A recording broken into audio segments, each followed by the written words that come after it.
30대 최근에 이혼한 여성입니다. 저는 툭 까놓고 시어머니 때문에 이혼했어요. 남편도 아닌 시어머니 때문에 이혼이라니. 제가 많이 예민하고 유별나다고 생각하실 수도 있는데 그만큼 저는 시어머니 때문에 힘든 결혼 생활을 했어요. 저희 시어머니는 무개념에 인간에 대한 작은 예의도 모르시는 분이셨는데 거기에 속물근성까지 있는 그야말로 나쁜 쪽으로는 퍼펙트한 사람이었어요.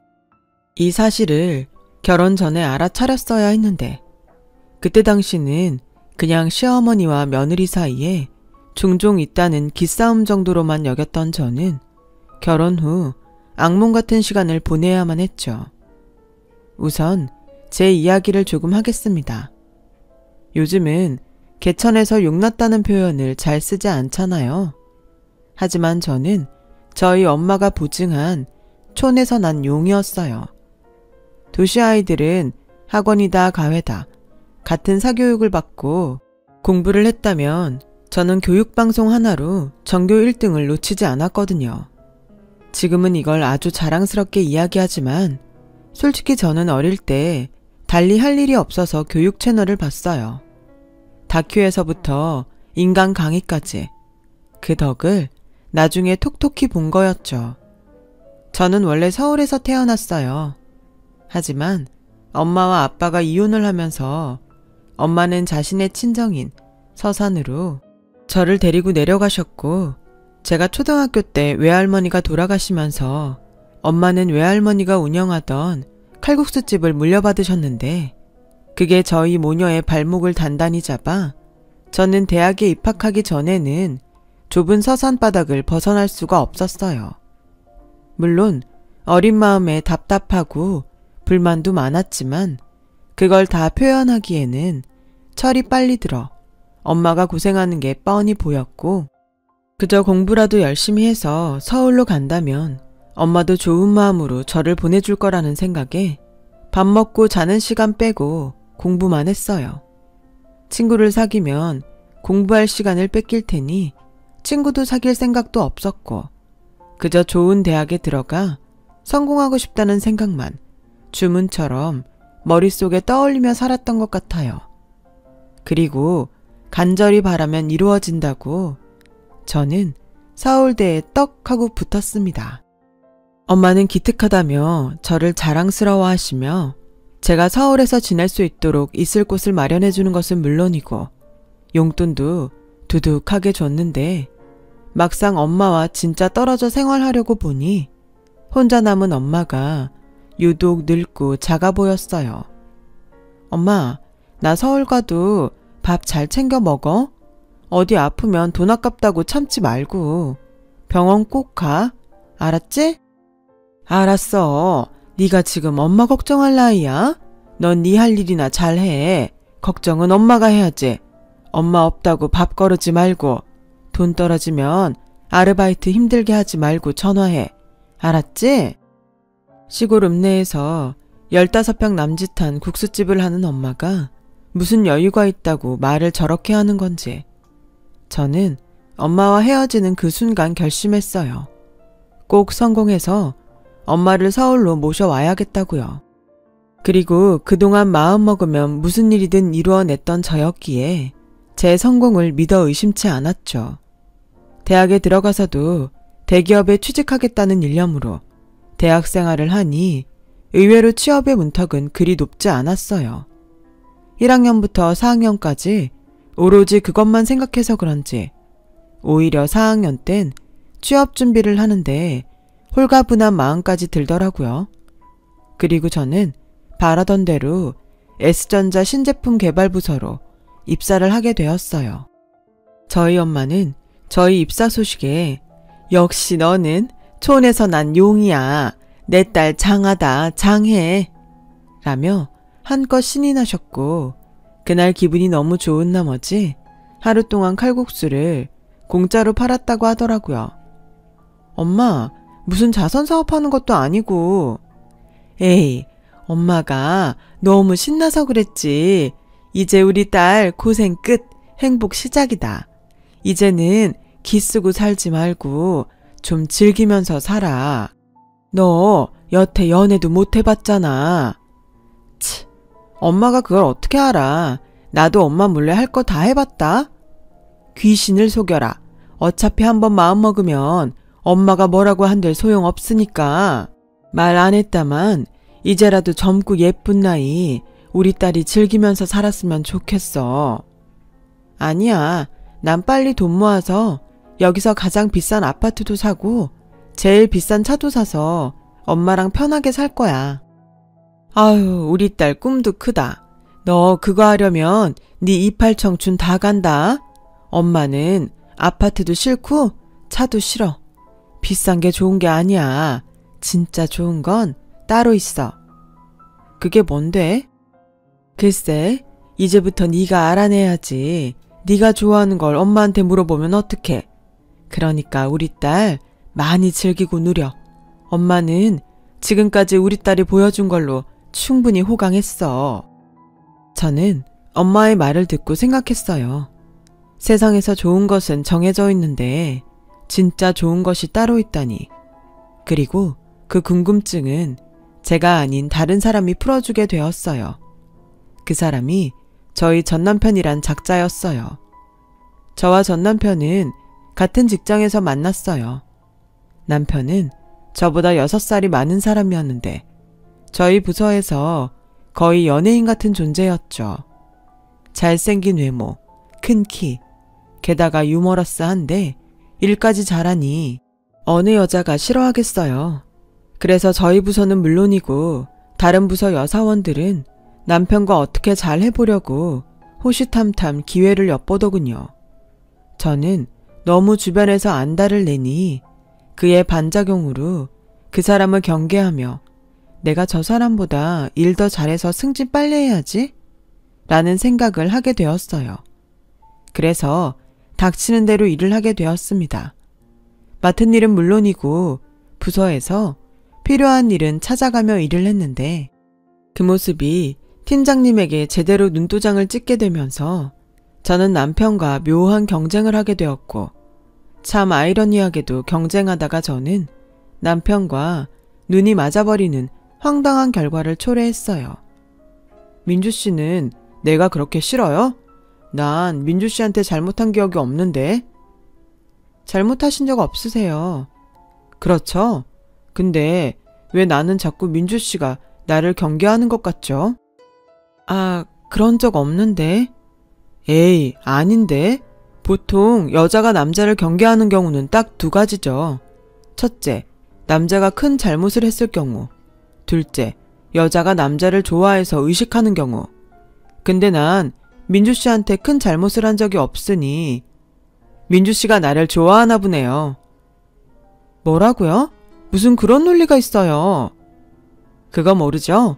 본인이 지금 엄청 귀엽다는 거. 그럼 이렇게 하죠.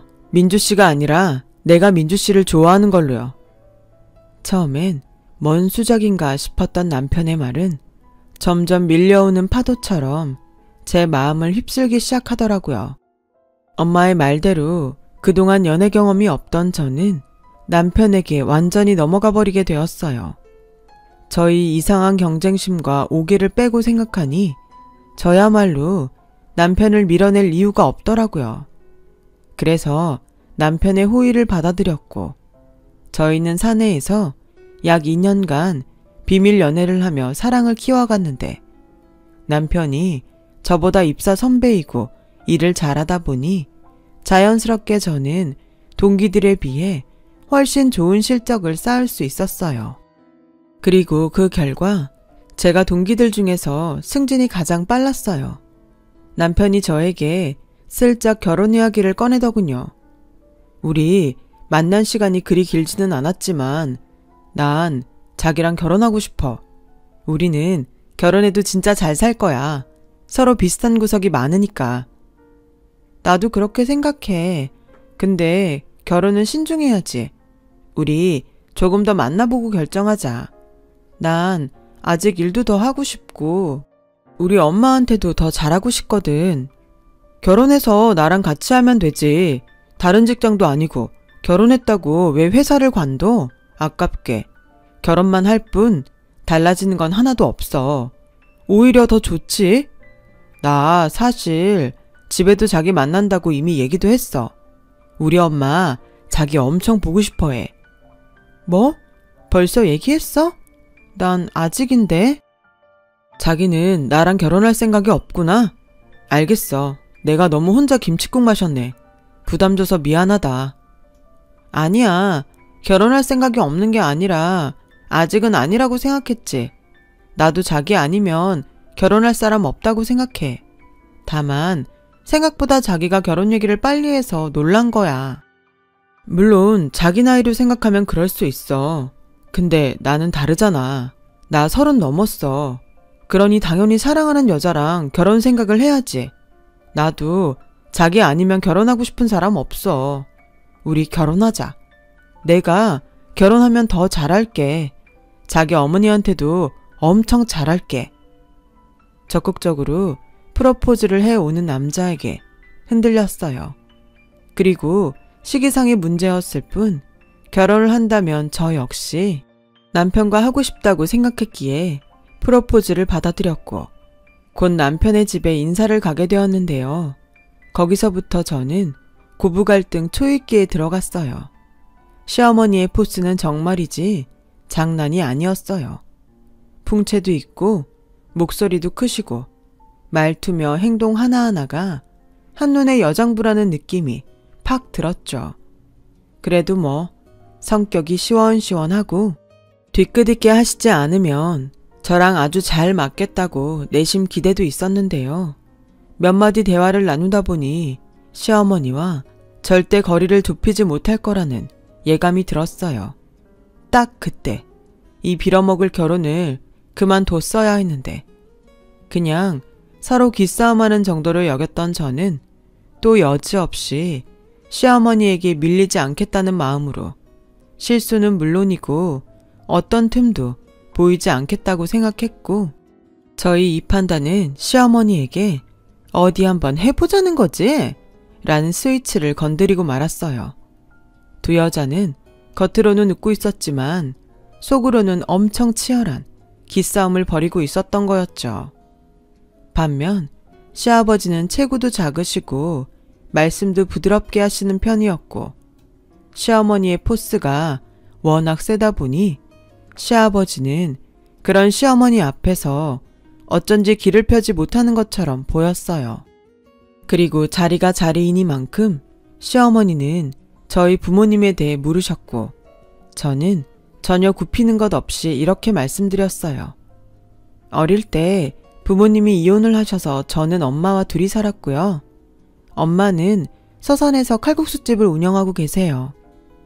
어머, 그럼 아버지가 안 계시는 거야? 네. 뭐 문제라도 있었니? 도박을 했다든지 아니면 여자 문제? 그런 것도 아니면 혹시 가정폭력 뭐 그런 건 아니었지? 네가 기분 나쁠 수도 있지만 이건 사실 엄청 중요한 일이다. 기분 나쁘지 않습니다.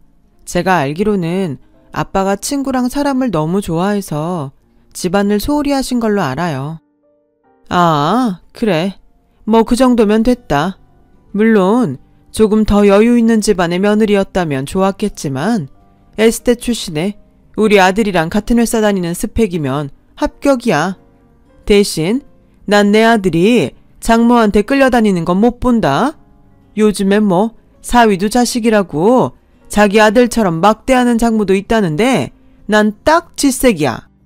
너도 나한테 딸이 아니듯 우리 아들도 니네 집 아들이 아니라는 거 그것만 분명히 하자. 알겠니? 엄마, 무슨 초면에 말을 그렇게까지 하세요.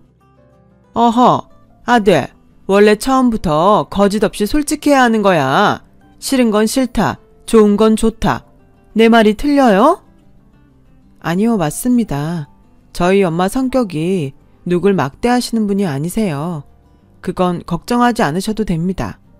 대신 저도 며느리라고 막대하시는 건 싫어요. 어머님 말씀대로 싫은 건 처음부터 말해야 할 것 같아서요. 어머머, 요즘 젊은 사람들은 정말 대범하네. 그래요, 기억할게요. 아, 이제 말라도 되지? 어차피 가족들 사이인데. 저는 그렇게 신경전을 벌이며 시부모님과 첫 대면을 했어요. 생각해보니 그날 저는 시아버지의 목소리도 제대로 들어보지 못한 것 같네요. 그 정도로 시댁의 분위기는 시어머니 위주로 흘렀고, 결혼 준비 역시 시어머니는 자신이 주도권을 잡은 듯 자신의 뜻을 서슴없이 이야기하는데, 순간 이게 제 결혼식인지 시어머니 결혼식인지 헷갈릴 지경이었어요. 식장은 2번째 가본 곳이 좋은 것 같다. 거기로 잡고, 웨딩드레스는 너무 요란하지 않은 걸로 입어. 너무 화려하면 오히려 촌스럽다. 그리고 네 엄마랑 내 한복은 같은 곳에서 맞추자. 괜히 따로따로 준비하면 요상하게 튀더라. 아무래도 시골은 어쩔 수 없이 티가 나니까 네 어머니한테 한번 올라오시라고 전해라. 그리고 혼수는 내가 먼저 리스트를 만들어 봤는데 예산 좀 맞춰봐. 신혼집도 저도 보태서 구하는데 혼수며 결혼 준비까지 당신이 하나하나 개입하는 게 기분이 좋지는 않았어요. 그래서 한 번은 참다 이야기를 슬쩍 꺼냈는데요. 그때 시어머니의 표정을 저는 지금도 잊을 수 없어요. 어머님, 신경 써주시는 건 너무 감사한데 결혼식 준비랑 혼수 준비는 저희가 알아서 할게요. 저희 결혼식이잖아요. 어머, 너 지금 나한테 간섭하지 말라는 거니? 네. 어머머머? 너는 아직 10도 오기 전에 시어머니한테 대드는 거야? 어머님이 처음부터 좋고 싫은 건 이야기하는 거라고 하셨잖아요. 참고는 하는데 결정은 저랑 기영씨가 해야 하는 게 맞는 것 같아서요. 어머님이 비용을 다 내시는 게 아니잖아요. 얘가 지금 뭐라는 거야? 너 솔직한 거랑 되바라진 거는 다르다? 어른한테 할 말 못할 말 구별도 못하니? 어머, 뒷목 땡기네. 여보, 나 물 좀 갖다 줘요. 기분 상하셨다면 죄송해요. 하지만 저희가 준비해야 할 건 저희가 알아서 하겠습니다. 예산 문제도 있고 취향 문제도 있으니까요. 이해해 주세요. 저는 그렇게 말하고 그 자리를 벗어났어요. 시어머니는 화가 나셔서 귀까지 빨갛게 달아오르셨고 연신 여보! 여보!를 외치시는데 뒤통수가 따갑더라고요. 하지만 저는 그때의 제 행동을 후회하지 않아요. 만약 참았다 해도 언제고 터질 것이 분명하니까요. 그렇게 삐딱하게 시작된 저희의 결혼은 초반부터 쉽지 않았죠. 시어머니는 특히나 뒤끝이 정말 길었는데요. 제가 결혼하고 6개월이 넘어갔는데도 저에게는 물론이고 집에 오는 친척들에게 제가 자기한테 초반부터 도전을 했다며 대놓고 저의 험담을 하셨어요. 당연히 기분이 좋을 일은 없었지만 결과적으로 결혼식이며 혼수를 제가 원하는 대로 했기에 어느 정도는 참고 넘기려고 했거든요. 시어머니는 자기와 제가 엮인 레파토리가 바닥이 나자 넘지 말아야 할 선을 넘고 말았고 저는 또다시 참아줄 수 없는 지경에 이르렀어요. 아니, 아무리 시골 바닥에서 칼국수나 팔아도 그렇지. 딸 결혼하는데 머리꼴이 그게 뭐냐? 어찌나 촌스럽던지 내가 같이 입장을 하는데 민망해서 죽는 줄 알았어. 한복이야 나랑 같이 맞췄으니까 고급지고 고운데 그 안에 있는 사람이 영 볼품 없으니 그건 그거대로 진짜 별로더라. 시어머니는 분명 아셨을 거예요. 당신의 그 말이 제 귀에 톡톡히 들어가고 있다는 것을요. 그래서 저는 더 화가 났죠. 설사 그런 마음이 있었다 하더라도 제가 들을 수 있는 자리에서 그렇게 말한다는 건 저와 저희 엄마를 무시한다는 걸로 밖에는 받아들일 수 없기에 저 역시 그것에 맞는 행동을 하지 않을 수 없었죠. 저는 거실에서 조금 떨어진 주방에서 과일을 깎고 있었어요. 그래서 제 손엔 과도가 들려 있었고 저는 깎던 사과를 조용히 내려놓고 그 한가운데 과도를 일직선으로 푹 찔러놓은 채 보란듯이 가방을 가지고 시댁을 나왔는데 남편은 물론이고 그곳에 있던 친척들은 저희 그런 행동에 모두 얼음이 되고 말았어요. 그리고 현관문을 쾅 닫고 저는 신혼집으로 와버렸죠. 한두 시간 후 남편이 집에 와서 저를 달래는 건지 화를 돋우는 건지 모를 말을 하기 시작했어요. 자기, 화났어? 그래도 그렇지. 다른 친척들도 다 있는데 자기가 그러면 어떡하냐? 뭐라고? 자기 어머니야말로 그렇게 말씀하시면 돼? 입장을 바꿔 생각해봐. 우리 엄마가 이모들 앞에서 자기 어머니랑 자기 흉보면 자긴 참을 수 있어? 난 참을 수 있어. 그냥 말하다 보니까 실수도 하시는 거지. 우리 엄마가 워낙 필터링 없이 말하는 사람이라 그냥 생각나는 대로 말씀하시는 거야. 난 그거 진짜 예의 없는 행동이라고 생각해. 자기가 참을 수 있다고 나까지 참으라고 하지 마. 우리 엄마가 결혼식 준비하면서 빈정이 많이 상했어. 내가 일부러 자기한테 말하지 않았는데 우리 엄마도 풀기는 해야지. 그래서 나보고 자기 어머니 풀릴 때까지 참으라고? 그래, 나한테 서운하신 거 참을 수 있어. 근데 우리 엄마가 뭘 잘못했어? 시골 사람이라 촌스럽다고? 그게 잘못이니? 알았어, 진정해. 우리 엄마도 아차 싶으셨을 거야. 그래도 우리 엄마 체면도 있는데 자기가 잘못했다고 말씀드리면 안 되겠어? 우리 엄마 지금 완전히 들어 누우셨어. 잘못은 지금 누가 했는데 나한테 지금 그게 할 소리야? 자기 이러려고 나한테 결혼하자고 했니? 중간에서 나도 좀 살자. 우리 엄마 폼생폼사인 거 자기 알았잖아. 그냥 눈 딱 감고 비유 좀 맞춰주면 될걸. 자기는 너무 빳빳해. 그러니까 엄마가 자기 기껏 끄려고 계속 그러시는 거야. 됐어, 그만해. 계속하면 나 이 결혼 후회할 것 같거든. 내가 뭐 많은 걸 바래? 그냥 예의 있게 살자는 거야. 그게 나빠? 남편은 어지간해서 제가 풀릴 것 같지 않자 입을 닫았어요. 그리고 한숨만 푹푹 쉬는데 그 모습을 보니 짜증이 나더라고요. 솔직히 시어머니는 당신 입으로 아니라고 했지만 은근 잘난 아들을 등에 업고 저에게 잘난 척을 하셨어요. 당신 아들 정도면 부잣집에서 탐내하는 사위라고. 그런 집에 장가를 갔으면 집이고 차고 몽땅 해주겠다고 할 텐데 없는 집 딸과 결혼하는 바람에 전셋집에서 살게 됐다며 그렇게 저를 돌려가셨거든요. 물론 그 말을 들을 때도 저는 가만히 있지는 않았어요. 어머님, 그렇게 따지면 저도 부잣집에서 탐내는 며느리예요. 제가 기영씨보다 더 좋은 대학 나온 건 아시죠? 시어머니는 번번이 자기한테 따져대는 제가 당연히 별로였을 거예요. 하지만 그 소리를 듣고 그냥 참는 건 제가 용납이 되지 않았고 서울과 지방이라는 차이 빼고는 두 집안이 비슷비슷한데 자꾸만 우위를 따지려는 시어머니를 볼 때면 저도 그냥은 넘어가지 못하겠더라고요. 이쯤이면 저도 시어머니도 서로 잘 지낼 수 있다는 기대는 없었어요.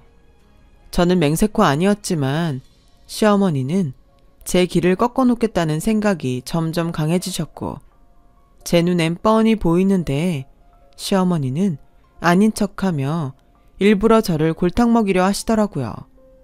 한 번은 뻔히 있는 세탁기를 두고 저에게 겨울이불을 발로 밟아 빨아서 옥상에 널라고 하시는데 그날이 영하 5도였거든요. 그 이불을 밖에 널어봤자 말을 턱이 없는데 시어머니는 저에게 무조건 하라고 하셨고 저는 시키는 대로 솜이불을 발로 밟아 빨았는데 그 무게가 장난이 아니어서 옥상에 걸자마자 빨랫줄이 툭 하고 끊겨져 버렸어요. 아니, 너는 이불도 제대로 못 널어서 어쩌자는 거야? 이 아까운 이불을 어떡해? 그러게 제가 이건 세탁소에 맡기는 게 더 낫다고 했는데. 시끄러. 난 평생 이불 빨래하면서 살았다. 세탁소 같은 소리 하네. 너 이거 다시 빨아. 내가 건조대 꺼내놓을 테니 이번엔 건조대 위에 올려라. 네, 근데 이 날씨에 설마 이게 마를 거라고 생각하시는 건 아니죠? 땡땡 얼 텐데. 넌 어째 한 번을 고분고분하게 넘기는 일이 없니? 꼭 그렇게 토를 달아야 속이 시원해? 니네 엄마는 널 그러라고 가르치셨니? 어머니, 됐어. 또 지 엄마 얘기했다고 눈에 핏대 세우겠지. 됐고, 이거 다시 빨아서 건조대에 널어놔. 그리고 도가니 사서 끓일 거니까 너 불 앞에서 보초 좀 서라. 어머니, 저 내일 아침 일찍 회의 있어요. 어쩌라고? 그건 네 회사 일이고 도가니탕은 며느리 일인데. 할 말이 많았지만 더 이상 아무 말도 하지 않았어요. 일부러 그러시는 건데 거기에 대고 뭐라고 말하는 것이 의미가 없었죠. 그래서 저는 생각을 했어요.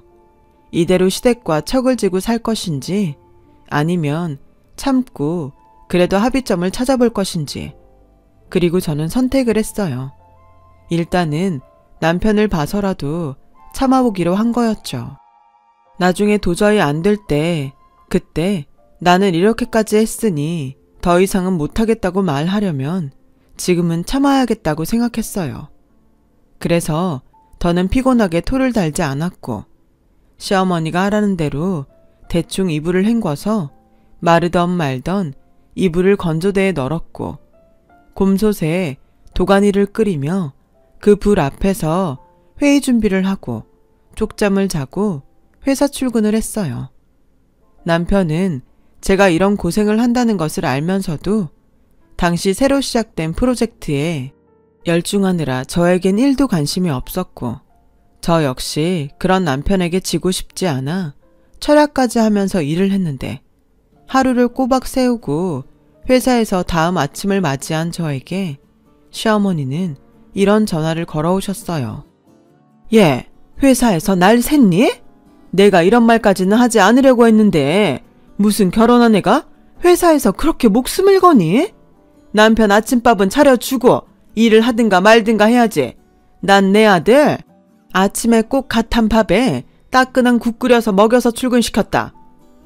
저는 피곤해 죽겠는데 시어머니의 전화에 정신이 번쩍 났어요. 제가 밖에서 논 것도 아닌데 무슨 큰 잘못을 한 것처럼 시어머니는 시어머니대로 이 인간은 이 인간대로 제 속을 긁어놓으니 더는 참을 수 없더라고요.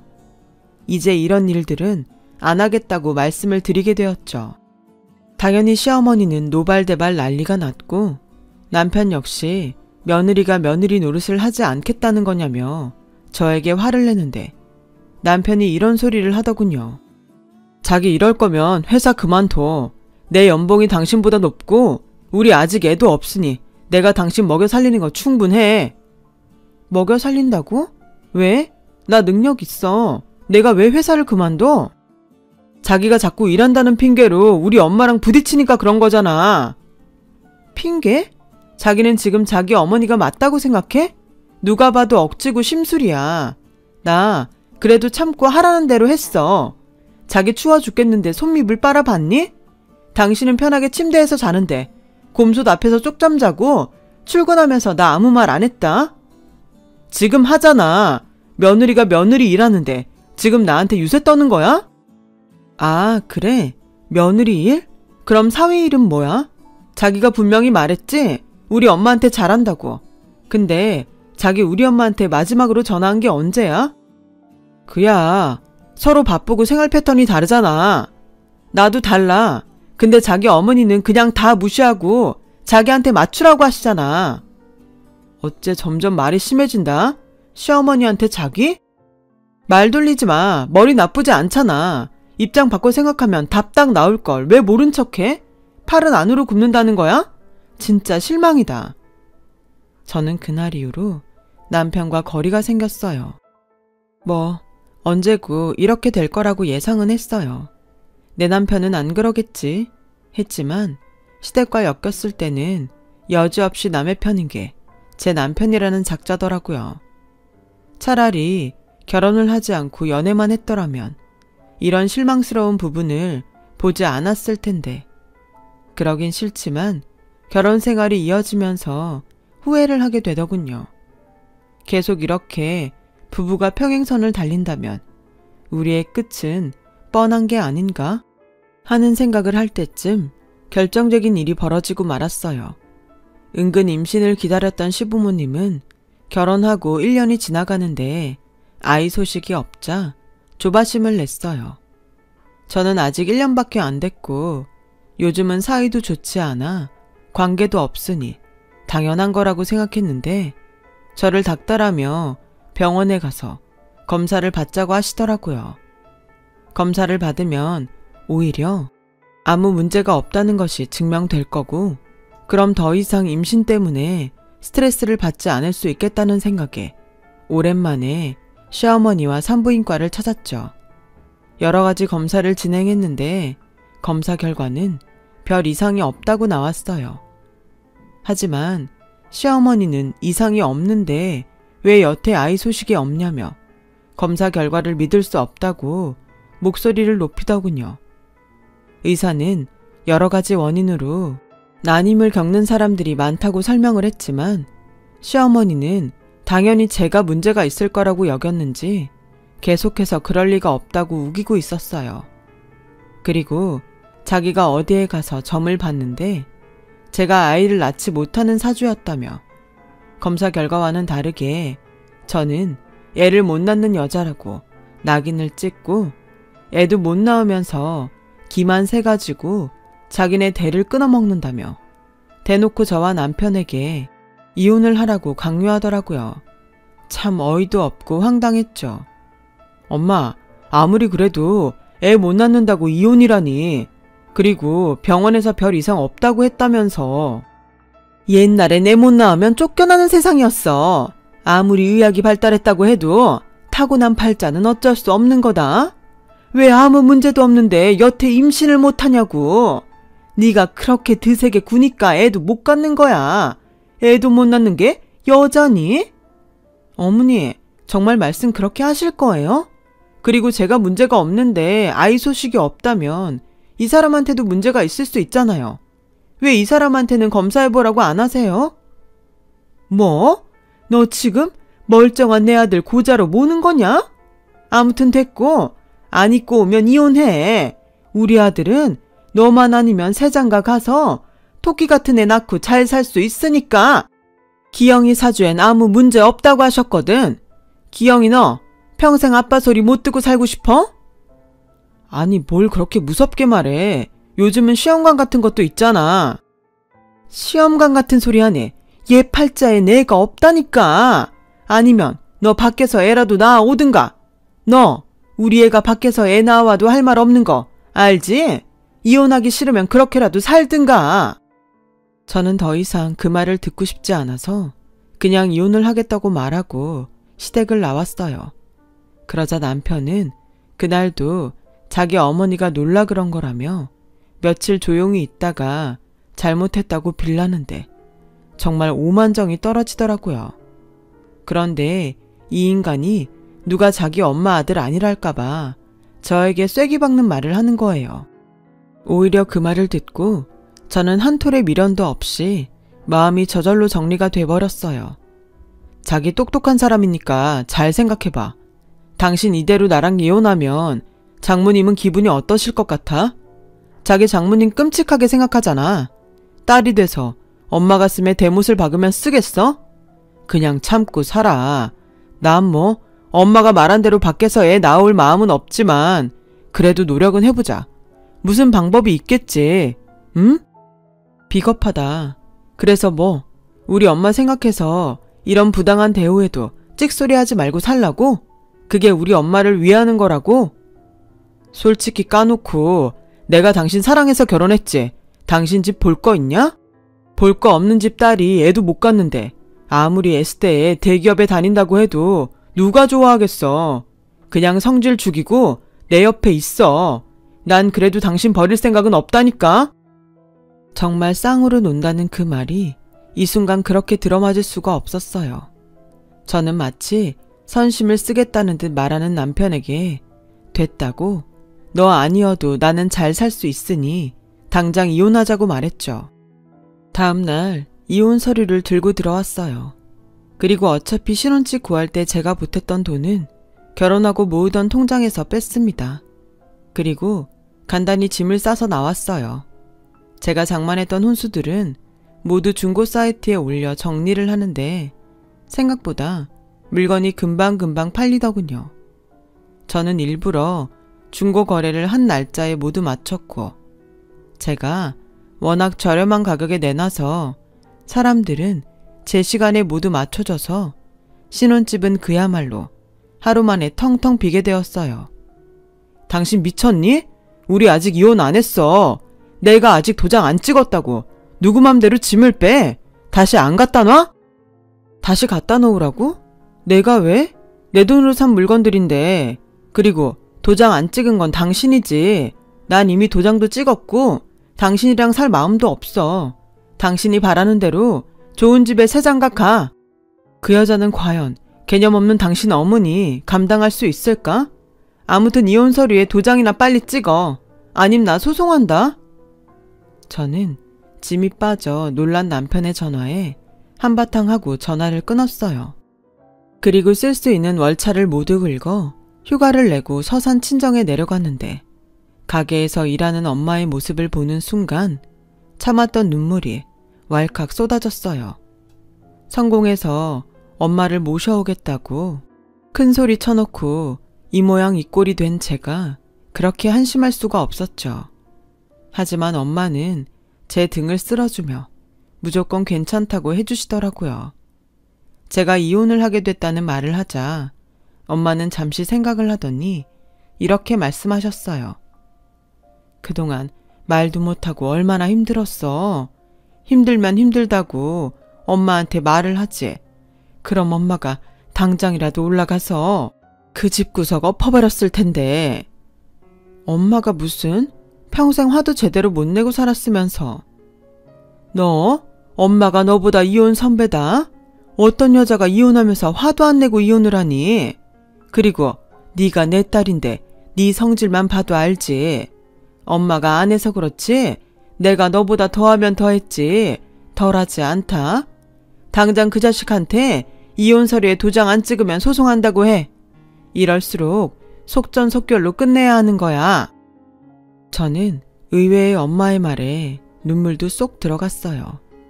엄마에게 미안하고 볼 면목이 없다고 생각했는데 오히려 엄마의 말을 들으니 위안은 물론이고 다시 잘 살 수 있다는 용기가 생겨나는 것 같았어요. 그래서 저는 엄마가 시키는 대로 남편에게 으름장을 놨고 다음날 시어머니가 엄마가 일하는 가게로 왔더군요. 마침 가게에서 엄마를 돕던 저는 반갑지 않은 손님에 눈살을 찌푸렸죠.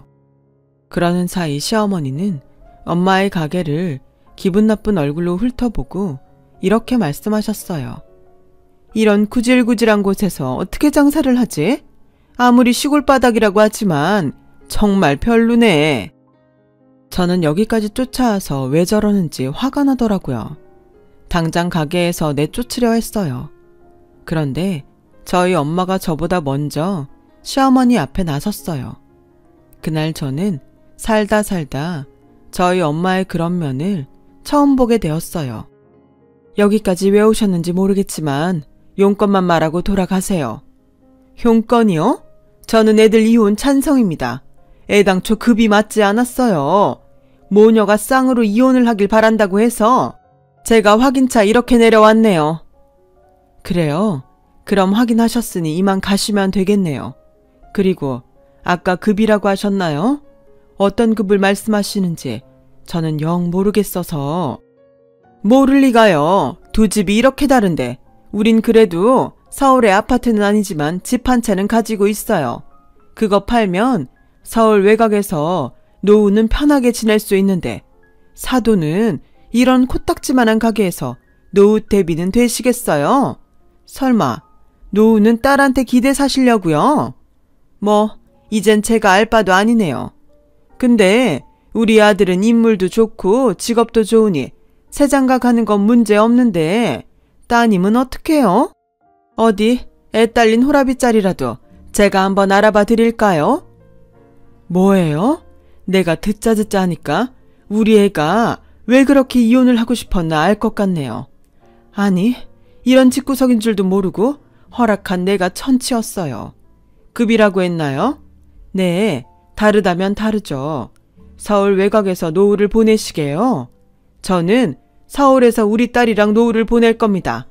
저 일 안 해도 월세 받으면서 편하게 살 수 있어요. 이 가게는 저희 엄마가 해오신 가게라 워낙 단골이 많으셔서 힘 닿는 데까지 하는 겁니다. 내가 있는 척을 안 해서 그렇지 돈이라면 남부럽지 않게 있어요. 애를 못 낳는 팔자라고요? 그 점쟁이 누구예요? 병원에서 검사 결과에 아무 문제 없다는 걸 무슨 근거로 애를 불임으로 몰아요? 내 참 별 미친 소리를 다 듣네. 그리고 난 내 딸이 임신을 원하지 않으면 그게 뭐가 됐든 애 낳지 말라고 할 겁니다. 난 내 딸 행복이 제일 중요하니까. 근데 그런 피 같은 내 딸을 당신이 어떻게 했지? 지금 당장 나가. 양가가 이렇게 바라는 이혼이니 그쪽 아들한테 꾸물거리지 말고 도장이나 찍으라고 하세요. 어머, 돈이 많다고요? 월세를 받는다니? 사돈, 지금 거짓말을 하는 건 아니죠? 시어머니는 저희 엄마의 말에 믿지 못하겠다는 얼굴을 하셨어요. 그러자 저 구석에서 대화를 들으며 식사를 하던 손님이 나서서 이렇게 말씀하셨어요. 거기 아줌마, 이분 여기 동네에서 제일 부자예요. 여기 건물도 여기 주인분 건데 아줌마 지금 자기 발로 복을 뻥 하고 차셨네. 정말인가요? 예, 너 이게 사실이야? 아니 왜 이런 중요한 말을 여태 안 했어? 있으면 있다고 해야지. 무슨 모녀가 있으면서 없는 척을 해. 그게 이상한가요?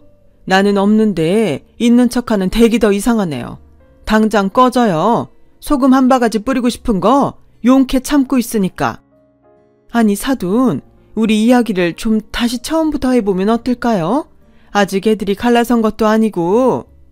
민주야, 소금 가져와라. 아주 바가지에 가득 담아와. 사돈, 제가 잘못했습니다. 며느리가 너무 기가 세서 그것 좀 꺾으려고 했어요. 뭘 믿고 저렇게 애가 당당한가 했더니 믿는 구석이 있었네. 네, 우리 딸 뒤에는 내가 있어요. 그래서 당신 같은 시어머니, 당신 같은 아들 사위 내가 못 봅니다. 아니 안 봅니다. 사돈, 그러지 마시고 기회를 한 번만 더 주세요. 그럼 제가 따님을 제 딸처럼 받들고 살게요. 제가 점쟁이 말에 잠시 미쳤었나 봅니다. 시어머니는 급기야 저희 엄마의 옷자락을 잡으셨어요. 그러자 저희 엄마는 제가 가지고 온 소금 바가지를 시어머니에게 쏟아버리셨고 소금을 뒤집어 쓴 시어머니는 놀라서 그 자리에서 얼음이 되었죠. 금세 이 모습을 보겠다고 사람들이 모여든 탓에 시어머니는 그야말로 개망신을 당하고 도망치듯 가게를 빠져나갔어요.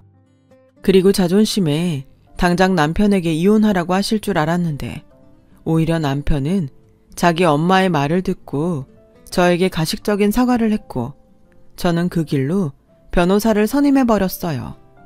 어차피 나눌 재산도 없고 그동안 당한 정신적인 피해보상금 조금 얹어서 이혼 소송을 했는데 고맙게도 시어머니가 저희 엄마 가게에 와주셔서 증인이 넘쳐났고 그 덕에 저는 생각보다 빠른 이혼을 할 수 있었어요. 물론 회사에도 소문이 일파만파 퍼졌지만 저는 회사를 그만두고 싶지 않았습니다. 어찌됐든 남편과 남편 집의 잘못으로 이혼을 하게 되었으니 저보다 남편 쪽이 데미지가 컸는지 남편이 먼저 회사를 그만두더군요. 그리고 지금은 꼴에 무슨 사업을 한다고 큰 소리를 치고 다니는 것 같은데 사업을 하든지 말든지 저는 이제 관심이 없어요. 그저 소중한 인연이라고 믿었던 사람의 더러운 끝을 보게 된 것이 유감이라면 유감이었죠. 이제 다시 처음부터 시작한다는 마음으로 열심히 살고 있어요. 그리고 결혼을 하는 바람에 이루지 못했던 일을 실현하게 되었는데 엄마가 그간의 고집을 꺾고 서울로 올라오시기로 하셨어요.